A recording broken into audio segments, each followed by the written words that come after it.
morning, class. Today is Sunday. It is March 13th already. My mom's birthday today. So a very happy day. And I wanted to just give a few thoughts of wrapping up our week 1 of our 7-week course. This course whips by so quickly. And I want to start out by thanking each of you for how much work you have put into and done this week for this module. I know our module doesn't officially close until 11:59 tonight. However, I wanted to put a few thoughts out there before we move on to module 2, knowing that there's still some of our reflection 5-minute writes that are still coming in, and even a few name stories are still coming in. So, but there seems to be some patterns in some of our conversations. So I thought I'd just give a little bit of commentary on that and see if that's helpful to you. Okay. So first of all, we have really accomplished a lot in 1 week. We accomplished a lot on planning our liquid syllabus. We met together. Those that didn't join us for our voluntary meeting, many did put ideas in a discussion board post, or they emailed me. So we had a lot of input, and that was really helpful to make this course as meaningful for you as possible. So we'll continue forward with that, and I'll have updates for you. I made a few notes here to refer to. So for week 2, tomorrow, Monday, our day 1 of our week 2 module, I'll have more information as we continue to crystallize and make our liquid syllabus specific to us as a group. Second, I also wanted to say that I appreciated the overwhelming majority of our scholars in our class. They most people had their work in early. The name stories were coming in right away early in the week, and that was so helpful because not only were we able to kind of start building bonds and relationships with each other, which is very much a foundation of exemplary teaching and learning, what our topic is about, but also because we're all such busy people, it's difficult to have a meaningful conversation and be as fully present as we can be with the limitations and benefits of technology if we're rushing. So by having some people put it as early as possible, and then others were coming in, we've really begun to see, as I knew we would, such beautiful people in our class. So I always want to keep in mind that we are human beings first, and our well-being and our learning are priorities over things like homework. I do feel homework is important. Obviously, I do. I'm an educator too, so I feel that's important. However, I'm not a big one for the idea of jumping through hoops or being an elementary teacher. Sometimes you would hear a lot about pizza parties and stars and all these kind of external, extrinsic reward systems but I really do try to kind of put the onus of responsibility and the agency on the scholars, and hopefully we can, if you aren't already super interested in our topic or our content, hopefully that will come and you'll be excited about it too. But it seems like we've already begun to really see, not only do we have an important topic to explore, but the people who are making up our community, our scholars. The name stories show how amazing these human beings are. So I'm really appreciative of this opportunity to spend time with you. And I value the time that you put into this course. And especially, I love times when I'm able to interact with you via Zoom, where I can actually see you to some degree and be present with you, or even just reading your words. That's always helpful too. So I appreciate people who really go above and beyond. We have a lot of that in our particular group of scholars. People are not only early with their work, but they are spectacular with their work. They don't just put the minimum. So thank you for that. That really shows.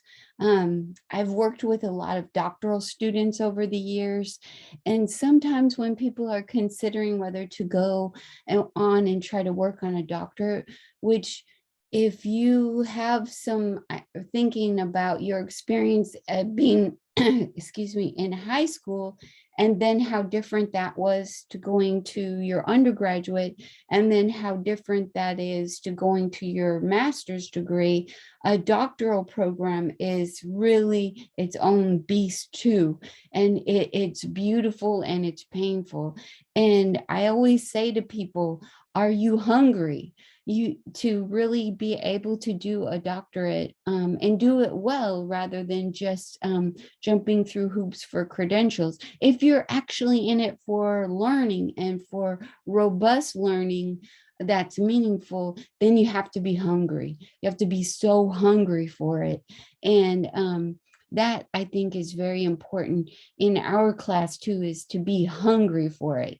You're not just like, what is the bare minimum I can get away with? Let me just make some sort of a stab at it. I'm good to go. But this is your learning. I have a suitcase full of degrees. I don't necessarily need more degrees. Like with Hakel, I have a background in sociology as well. And so I have plenty of degrees. So this isn't really for me. It's about love of learning, love of teachers. I have a lot of bonding and identify very much as a teacher myself. So those are kind of things that inspire me. And so I'm very hungry to do it. And it shows when scholars are hungry to do it. Their work just shines with it. That doesn't mean we're always right, or we don't make mistakes or need to readjust, make revisions. That's just part of the process. But it does mean that we're kind of taking that internally and asking questions and going above and beyond. And so the bare minimum isn't really in our mind. And you are all very busy human beings. That's clear from your name stories. I really have never met educators who just kind of walk around going, I'm not sure what to do with my time. I don't know if it's because those are the kind of people that are drawn into education, but educators tend to be very busy people, involved in a lot of wonderful things. So Dr. King used to talk about the problem of good, that he felt like there was a problem of evil for sure, but he felt that one of the bigger problems was a problem of good, that good people would stand by and do nothing.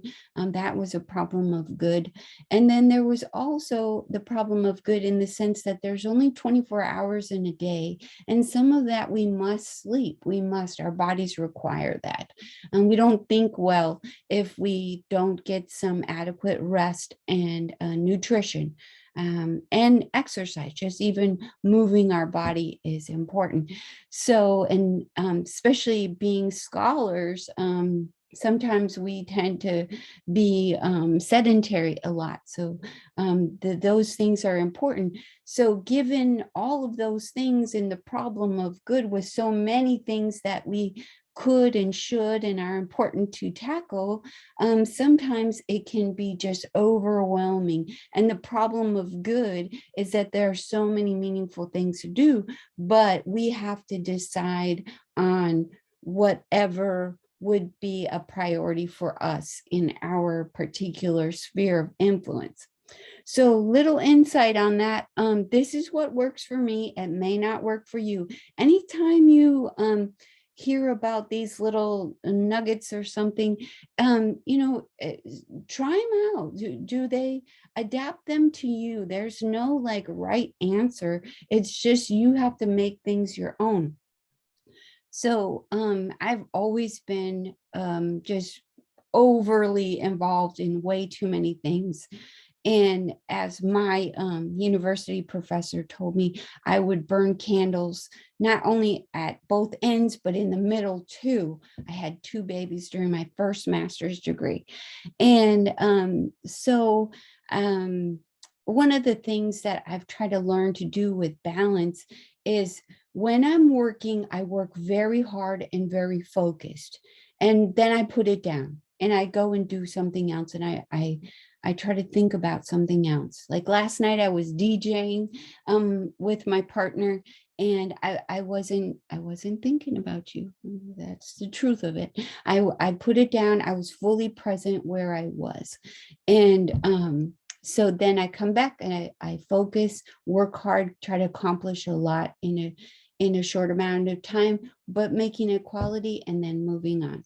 So, whatever works for you. I know you have a system because you wouldn't have gotten this far in your education had you not had some sort of a successful system.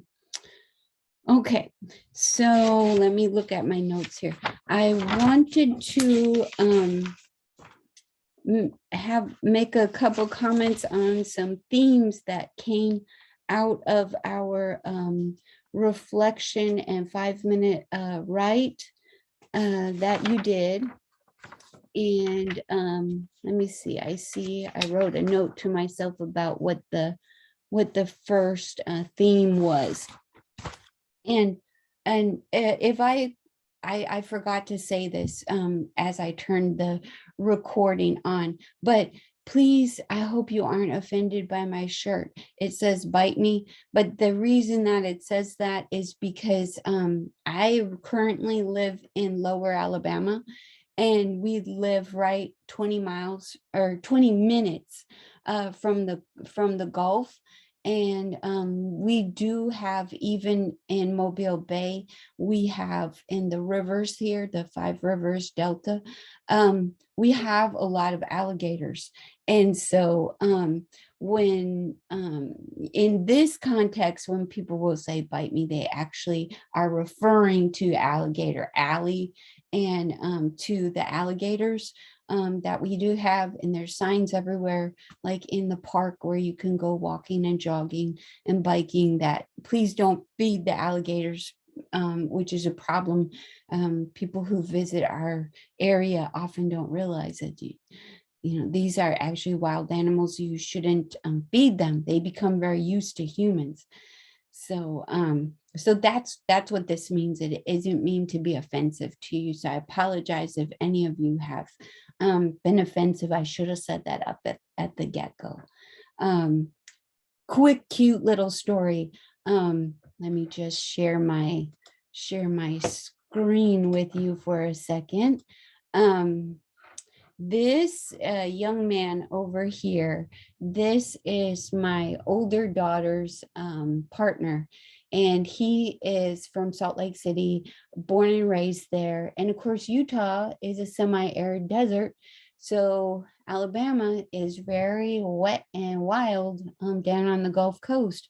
So he had never been outside of Utah before, so he came to visit with my daughter in September, and I'm showing him here a map of the Mobile Bay. So if you look at Alabama on the map, you'll see that there's kind of a chunk out of it, and that's the Mobile Bay, which leads into the Gulf of Mexico. We're like on the top of the Caribbean.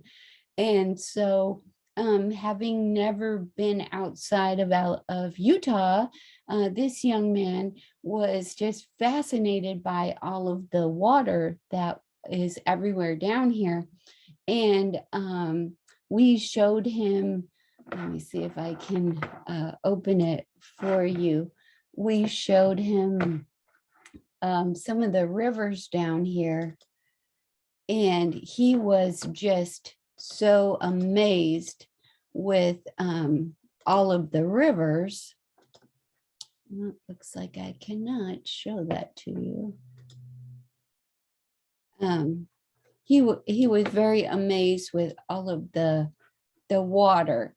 And the thing that was so cute about it is we kept telling him that that there is that this was the Mobile Bay. He kept on saying that it was so neat to see the ocean. And we said, well, this is actually not the ocean, it's the bay, Mobile Bay. And then we took him to see the Gulf of Mexico.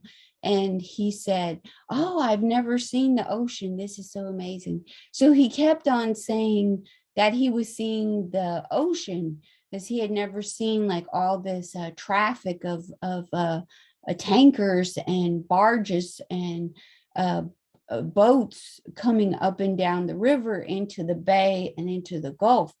And so after, many times of correcting him, finally we just said a Southern saying, bless his heart, and just let him go with that, because he wasn't able to take in all of the environment around him. The immense amount of water was overwhelming to him, so he was confusing the bay and the Gulf with the ocean. So easy to happen when you're not around. So we did take him to see the alligators, and he got to feed alligators, obviously from a safe distance. So that was wonderful to be able to do that for him. And just to expand our experiences. And that was kind of a theme that came out, I think, in our reflections that have been turned in so far. People, our scholars talked a lot about how the readings with Dr. Lisa Delpit and the mini chapters that she had in hers, Culture Matters, she was talking a lot about how we need to think about making education meaningful to the students that we have. Now, if you remember in our voluntary Zoom meeting, if you either attended or you watched the video, or maybe this was something that you picked up on some of the correspondence that we've had so far with the follow-up email. One of the things that kind of concerns me about a 7-week class looking at exemplary teaching is that we don't have a lot of time to do the context of exemplary teaching. And so exemplary teaching is not simply a checklist of 1, 2, 3, 4. Did you do A, B, C, and D? It's not like that. It's more about how you pivot and see the world and how you act in relationship to that. And so one of the things that exemplary teachers do is they are always cognizant of, and at the back of their mind, they're aware of the context. And so when I'm saying to you, or Lisa Delpit in the book, she's saying in these chapters that they're saying you need to contextualize, you need to make it meaningful to the students who are in front of you.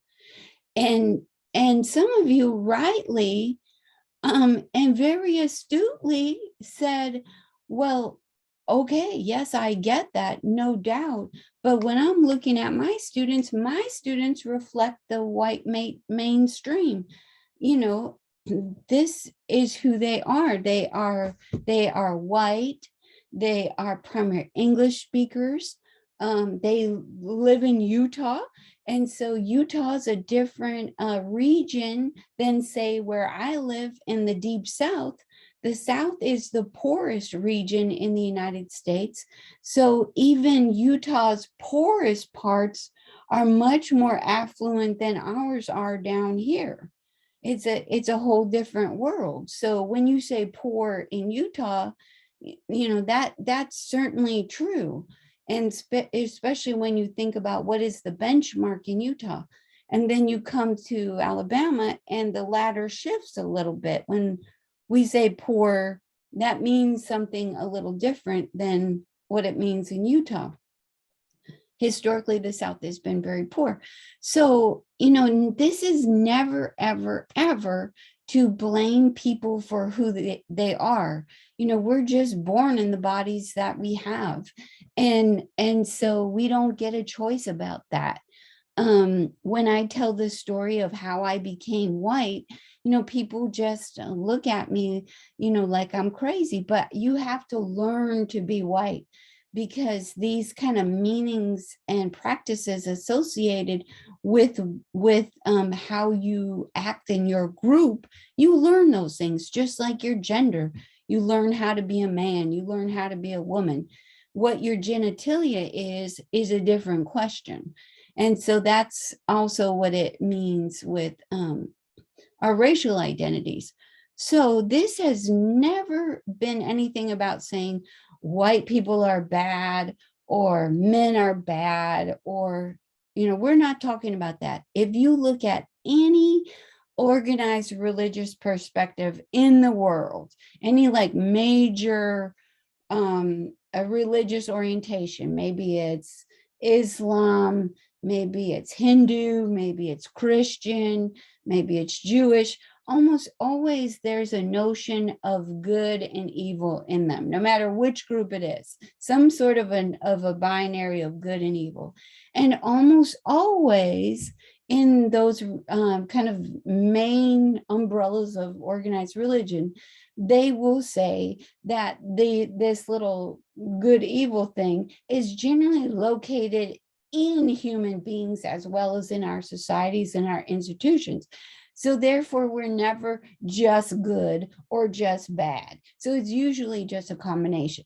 So, and then for us as educators, we're not in the business of saying, well, you're good or you're bad, especially if we're in public schools.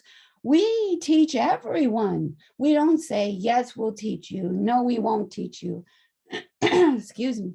So we teach everyone. So we don't get to say, yeah, you seem good, we'll take you. Your parents are incarcerated for drug dealing. No, not you. You know, no, we're not in the business of policing people's morality. We're in the business of educating them. So we leave that to the priests, the bishops, the whomever it is that their special group is that attends to those issues. As educators, we're about education and knowledge and developing skills.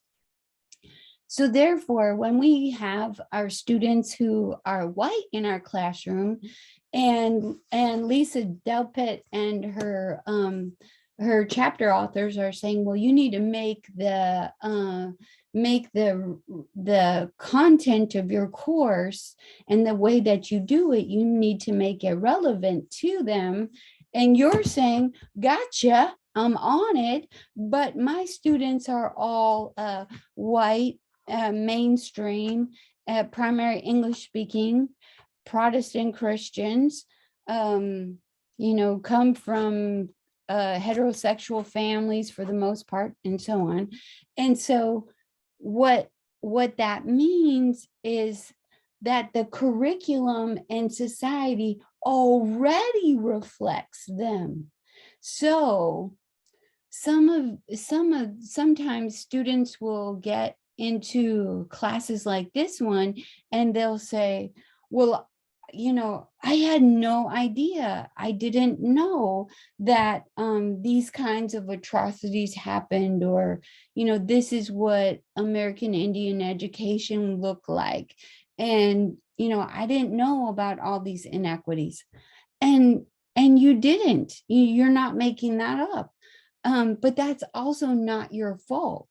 It wasn't in the curriculum. So how would you know it? Right? So now follow me on this. It wasn't in the curriculum and you didn't know it. And then if you come in and you teach your students a white history, then they're not going to know it either. Excuse me. So if you think about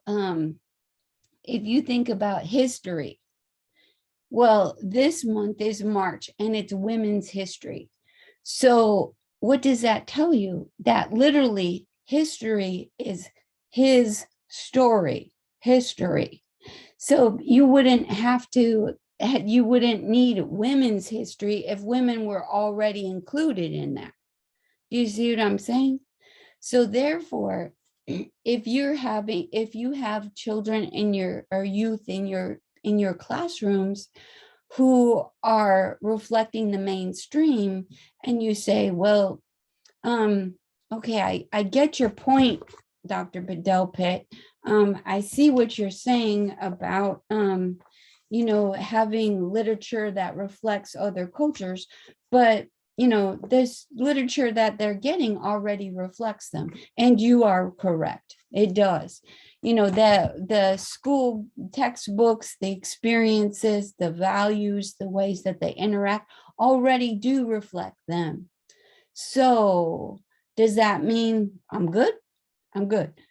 No, what it means, and this is the contextualization part, what it means is that our students who are from the mainstream are also being done a disservice when they are being taught a false history that it is only their group of people that did anything of value. So, for example, we're in March, which is Women's History. Actually, every day of the year is Women's History. We talk about the founding fathers. Well, there were founding mothers too. So, and they did a lot of things. So, for history books or for our understandings of social studies and English and who's accomplished what and contributed, if students are getting the sense and everything that they're reading about is that those that identify as male have been doing all of this, and then we sprinkle in a few that identify as female, then the idea would be that that for the most part, it's those who identify as men doing all these things.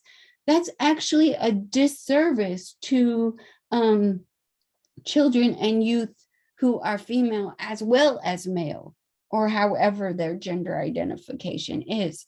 If we think that it's just those, and we're getting the sense that it is. So if our textbooks and our stories reflect all these heterosexual families, for example, and then and our students are from, for the most part, heterosexual families, and we say, well, there's already a good cohesion between them.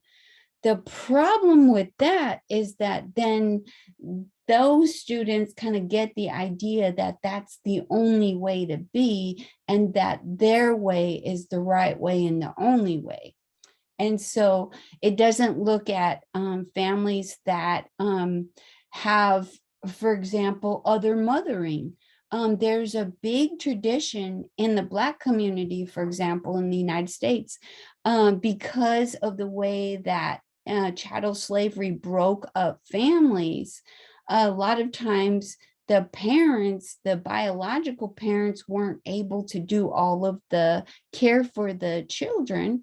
And so you had other mothers and other fathers, and it could be aunts, neighbors, whomever. It was kinfolks who were kind of taking that up and handling that business. So really the children became the children of the community. And we see that, still to this day, and some of the carryover is, it's not uncommon here in the South for, for somebody who's Black to greet another one, and they'll call each other brother or sister. And I know that some religious groups do that too. They'll call each other brother or sister in Christ, or whatever their religious tradition. They kind of see kinship amongst themselves, and they will kind of bring that together. So it's the idea of contextualization is you're aware as the teacher of what the norm is, and then you make sure that not only are you inclusive of those who might potentially be left out, but also those that do reflect the mainstream norms, then you are helping them to be aware that their experience isn't the only experience, and other people have experiences too. So for example, going back to our example of, heterosexuality, that might be the norm in the United States. It might be the norm in your community, in your school, but there's long been traditions of two-spiritedness. There's been, all kinds of things. Now, you don't have to necessarily be advocating for that, or be saying, this is what I think is the right way to be or not. It's more like an acknowledgement of that there are realities out there that, whether they're deemed acceptable by society or not, they do exist. So for example, I've had children in public school settings in Utah who were Catholic, and they got a message from their teachers that if you were not the dominant religion in that community, which was being Latter-day Saint or Mormon, then that their family was going to hell.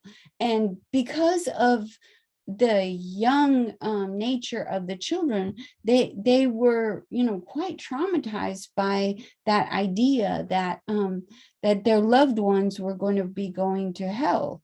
And so it was really harsh on them to be outside of the norm. And so the way that sometimes, understandably so, teachers will be very concerned about, taking a stance. And they're like, well, first of all, I'm not an activist. I'm quote, just a teacher. And I want to put quotes around that because teachers are amazing. But I'm not a politician. I didn't go into political science. I'm interested in science and math and reading and things like this. And but the thing to think about is that there's a couple of things to be aware of with this. First of all, education is never ever neutral. So I had a dean, for example, who was looking for a scholar to hire for the faculty because it wasn't very racially diverse. And he said, I just want somebody who does science, just science. And so the problem with that was that there is no such thing as just science. So science has been used. Think about the Tuskegee experiment in Alabama, where they were doing experiments and they were using these rural African-American men who came from low socioeconomic backgrounds, and they were withholding penicillin from them, and it was in the name of science. So science has been moved forward on the bodies of women. Think about the word hysterectomy, hysteria. You can keep a lot of women out if you say they're too hysterical. So science has never been just neutral. Math is not neutral either. Just think about how it tends to be populated more by those identified as male, the higher up in education you go. So there's no such thing as just neutral education. I just teach reading. I just teach math. So if you take the idea that you're just blind to the context, then that means that you're not aware of the socio-political realities that are there around you, and you're just ignoring that. So, okay, so we have to, how can we do that without losing our job? Okay, now that's a very real and important question. And I would say that there are ways to do that. Right now, we're teaching and working in a time where critical race theory has become the buzzword. And so anything that's associated with critical race theory or with the word activist is kind of raises some heckles. And people get a little concerned about that, which is certainly a legitimate and valid response. The one thing that I would suggest is that, first of all, you can know and understand things without buying into them or advocating for them or believing in them. For example, I personally know a great deal about communism. I can speak on it intelligently. I have studied it. I have written about it. But that doesn't necessarily mean I advocate for it or I adhere to its principles or I think it's a good idea. Do I understand it? Yes, I do. I understand quite a few things that I don't necessarily agree with. So let's be clear about that. We can teach about and explore topics that we don't necessarily agree with and other people may want to agree with. So I personally am not in the business of trying to tell other people what they should or shouldn't think or do. And I really don't like it when other people put that on me. So, sometimes the pressure of the community will make it so that you feel a little odd. For example, not being a Mormon, if I wear a shirt with no sleeves on it, there's, kind of like here in Alabama where it's hot, nobody worries about this. You don't have a lot of people who are from the LDS faith. But if I have that experience in Utah, I may get a little different reaction. My tattoo tends to raise some reactions, whether I'm in Alabama or whether I'm in Utah, wherever I am, it tends to raise some reactions. My point being, I don't like to impinge on other people's ability to think and make their own decisions and act. But then I also appreciate that people not put that on me and tell me what I have to do. And I really am not super concerned when people quote like or don't like me, as long as you're not the one signing my paycheck, as long as you're not the one who has the ability to take away my home. Or do harm to me in any way, then I'm concerned whether you like me or not. Other than that, I do sometimes rub some people the wrong way. But the other thing to think about with this idea of about teaching and being aware of the context is that a lot of times the students are already aware of those inequities, even if you aren't aware, or maybe you don't want to touch it with a long-handled spoon. So, sometimes I think the best thing to do is to always collaborate.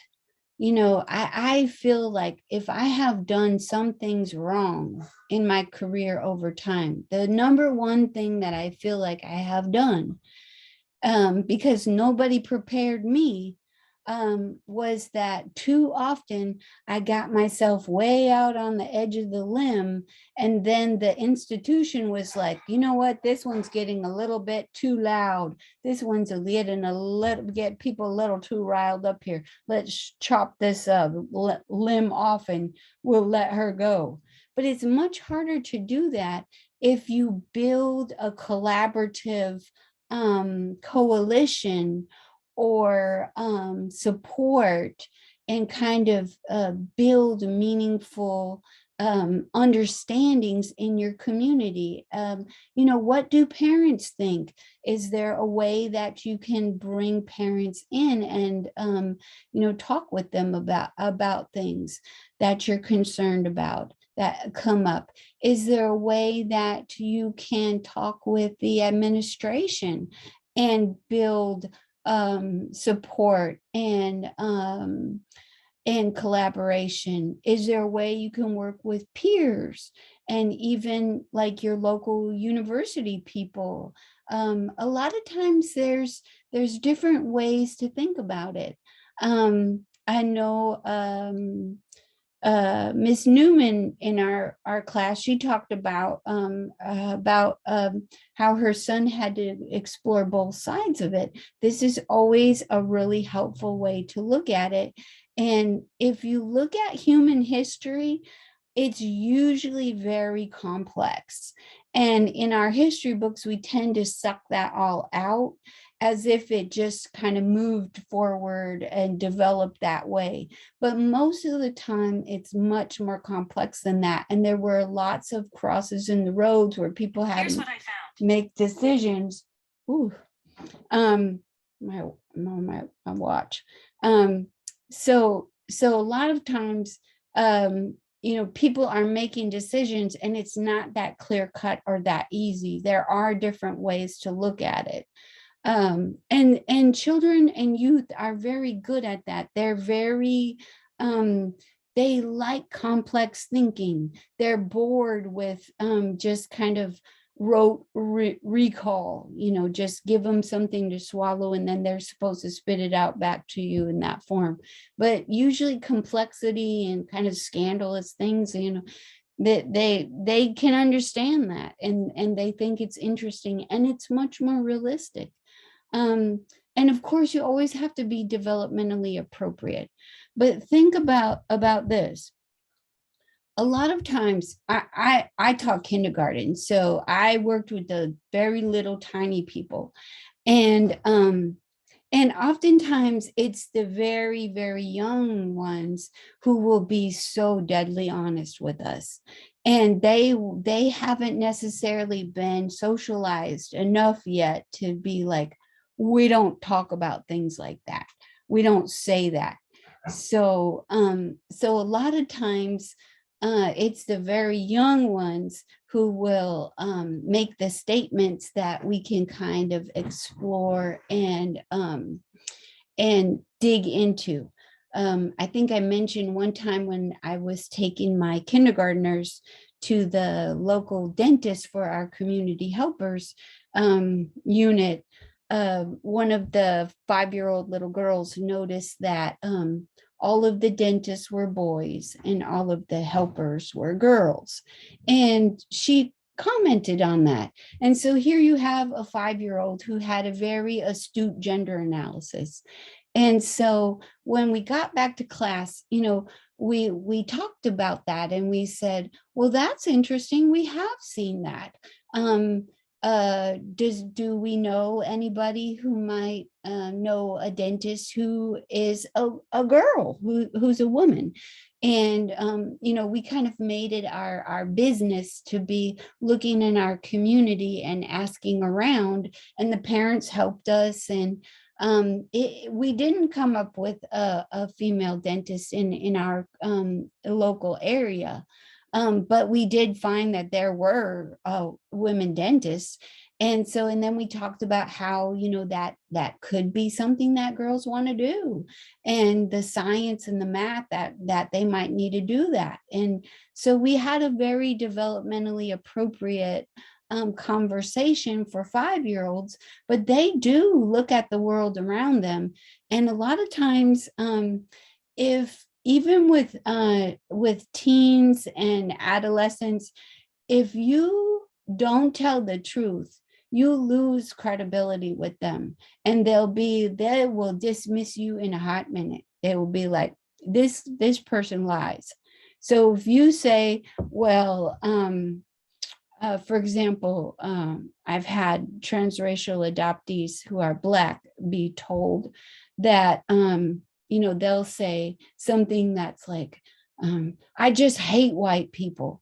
And the adults will say, don't say that. You don't hate all white people. And so when the youth starts talking about all of these constant aggressions with like people trying to touch their hair, or thinking that they're going to play basketball or football or all these other kind of stereotypes, and they're constantly getting that, and their experience is being dismissed by the adult, then the child learns quickly, well, this adult doesn't actually listen, and this adult cannot be trusted because they don't hear what I'm saying. So they're either going to be like, I'm hanging on to my experience and you are no longer a credible source of knowledge or advice for me, or they'll start dismissing themselves and say, well, maybe you're right. Maybe I just imagined that. I can't trust my own feelings and my own experiences. So either way, they lose. But if you are an adult and you talk about, well, what's going on? Why would you think that? And we do see patterns where, Black youth are treated in this way. Latinx children are treated in certain ways. You don't see them in gifted and talented programs as much as you do in the retrack and special education and the harsh discipline. So clearly they have something to say about this, right? So the way that you talk and teach about this is listen to the children. They will tell you, they will say something like, well, maybe if you police my earrings a little less and taught me more, and it's like, well, why are we always policing students' bodies? What is it that we're so afraid of that they're going to do if we actually let them be in charge? If we actually let them ask questions, if we actually let them take books home, what's the worst thing that can happen? The books get ruined. Yes, but if they're being loved, it's worth the loss of a couple of books, or even a portion of the books, for them to develop that love of learning. if we don't trust them and give them opportunities to express how they're experiencing the world, then we really are not giving them anything more than this kind of technical education, which isn't really education, it's schooling. There's a difference between schooling and education. So I really do feel like, first of all, if you listen to what the students are saying and kind of go with it from there, talk with your colleagues, the parents, the administration, and sometimes you might hit a dead end there. Like when I started teaching on the west side of Salt Lake, which was very Latinx, much more working class than the east side of Salt Lake. When I went to my colleagues, they told me this across the board, the other teachers, I was a new third grade teacher, sixth grade teacher, fifth grade teacher, the other third grade teachers, across the board, they all said, these kids and their parents don't care about education. And I refused to believe that because I had been in South America. I knew that that wasn't true in South America. I had been in Mexico. I knew that was not true. I knew that their schooling system were actually better than ours in the United States, much more rigorous. So I knew that wasn't true. So my colleagues didn't have too much helpful to say to me. I built a huge parent teacher association where I got the parents slowly but surely really involved in the school. So I had this big collaborative thing going on where I was building my allies and helping them to take control of their own children's education and knowing how to operate in the system. That didn't always win me a lot of love. I think had I done a better job of building my own allies, that would have been smarter. But you don't have to necessarily start out and be like, I'm putting on my combat boots, I'm gonna put my hair in dreads and off I go. No, what you need to do is be you. Be comfortable with who you are and what you're able to do now. When I started out the same as probably many of you did. I was stunned, just stunned. I married a person of color. My children's father is from South America. Excuse me. And so my children don't pass as white. And so as a mother, I started to have all of these experiences where my children were treated as if they were budding criminals. And so, I was really blindsided because I thought that we had taken care of all these inequalities when I was a baby in the 1960s. So come to find out, it was in the 90s that we were still so unequal, and then I married someone who's Black and it was like, bam, oh, okay, we do still have to run around saying Black Lives Matter. So I didn't know these things either, but I wanted to learn, I wanted to know, and I didn't learn everything at once. I've made horrible mistakes. I've said terrible, just ignorant things that I've had to really try to undo harm that I've done just by sheer opening my mouth. And sometimes it has been unintentional, but the hurt has still been done. And sometimes, I just, with the I thou, sometimes I will slip into the I it, because I was feeling defensive or whatever. And so what I have tried to do over time, and I feel like I've had very many good opportunities to be able to really learn and listen from people of color and people in minoritized groups, and then my own experience as well, that I've been able to try to stay open, stay humble, stay teachable, and keep building my knowledge base. I don't have to know everything. You don't have to know everything, because the reality is I'm never going to know everything, and neither are you. But if you build I thou relationships, when you make mistakes, which you will, then people will be there to gently, kindly, lovingly, and sometimes not so lovingly correct you, and you will keep growing and moving. And sometimes as you go on, you'll see, for example, I had a Black Muslim student that I brought from Georgia to the University of Massachusetts. I recruited him because I was trying to, he was a school teacher, and I wanted to bring more teachers into this social justice education program. And I didn't know that he was so inflexible with some of his beliefs about women. So when he got up to the program, and he was just rigid in his ideology, he was very anti-gay, and that being anything about being gay was against his religion, which is fine, but then don't put that on other people. You know, in Massachusetts, you better assume that most people in the room are gay, because that's where gay marriage was started, and all kinds of things happened there, where there was kind of a safe haven there.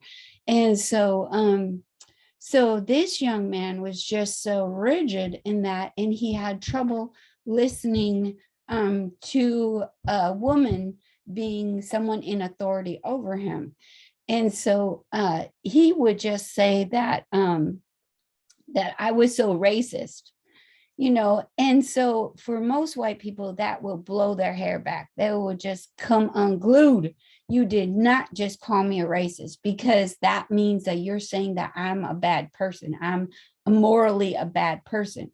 But do you know that I don't let other people define me like that? So if you want to call me a racist, by all means. Now, this doesn't mean that I just dismiss that. It means that I looked carefully at myself, and I was like, am I doing something to inhibit him?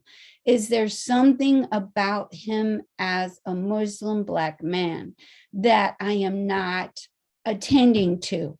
But when I looked at his research proposal, and he wanted it to be very Afrocentric, I said, well, that's great, but other people have already done that research. So when you're going to do research, you have to have a new angle to it to contribute. He was adamant that the idea was new. And I said to him, it's new to you, but it's not new to the rest of us. Those of us that have been reading the literature for a long time said that this is not new. I know it's new to you. And so he was adamant that I was being racist for that. So I really took his critique seriously, and I was like, maybe I am. Let me check it out. And then I really took a look at it. I had my peers look at it. I had my colleague, who's also a Black man, look at it. And it was like, no, my professional understanding was right on the money. So call me racist or not, you know, that dissertation is not going to work. So it kind of took the wind out of his sail, when he was very used to working with white people, and particularly white women, in a way where it was like, I'm gonna call you a racist, and I gotcha. You're putty in my hand. Go ahead. I've been called a lot of things. When the children in the special education used to call me and it started with an M and an F. I've been called all kinds of things. It's hard to hurt my feelings over these things. So what I'm saying to you is, don't be concerned that you don't know everything. Trust your gut. If you don't feel comfortable yet with it, you don't have to put on combat boots yet. And in fact, it's not even necessary to wear combat boots ever. What you have to do is be responsive to the children and their lives. And if they know that inequities are happening, you don't have to be out there and just like flashing your Black Power sign. What you have to do is be opening up the doors for the students and be able to say, like I said to my kindergartners, I know we don't see a lot of men or a lot of women doing that, but is that possible for you? You could do it. I bet you could. If you really want to, what would you need to do about it? You know, and sometimes with my Latinx students, when we were going on field trips, I would say to them before we left on the bus, like, I know that you know how to act like you have some home training. And so when we get out there, if you start cutting up and acting up, then people aren't necessarily, we know what they're going to think, right? They're going to be like, they're from the west side of Salt Lake.